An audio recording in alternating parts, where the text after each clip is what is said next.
shirya baka shirya ba, kana kan aikin alheri kana kan mugun aiki za ka rike ka. Sabida haka kai kokari ka kinsa, kai kokari ka shiri a kowane lokaci ka tuna mai umarnin ne wani umarni Allah ne ba da kuka ya baka. A kowane time ka tuna menene Allah subhanahu wata'ala ya wajabta maka ka aikata, me ya harine ka ka nisanta.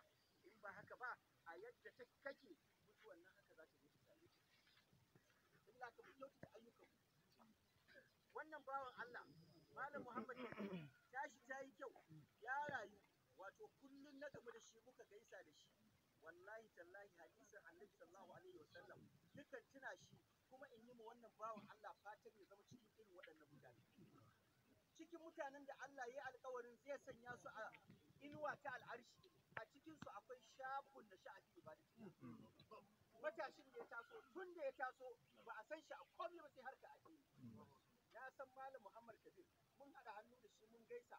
A sani na farko in san shi ya sani a 1997 sanda ya zo makarantar Lukman Foundation School, muka ɗauke shi a matsayin malamin Alƙur'ani da zai fara karantar da Alƙur'ani. Na kalle shi yaro matashi dan shekara 10, amma ga Alƙur'ani Allah ya bashi. Tun daga wannan lokaci wannan bawan Allah ya san shi akan wannan hidima ta karantar da Alƙur'ani da ɗaure mahaddata Alƙur'ani har zuwa jiya da Allah ya wannan makarantar fiye da shekara 28 shi ne har sai da ya kai da matsayin yana malami a makarantar har Allah ya karɓi kwanin shi. Banda sauran makarantu da sauran halƙat na Alƙur'ani da Allah ya bashi ikon kafawa da taimakawa da assasawa, wannan shi ne ya bashi irin wannan gata ku ba al'ummar da suka halar domin jana'iza wannan bawa. Ku ba yadda mata da yara da ƙanana da iyaye suke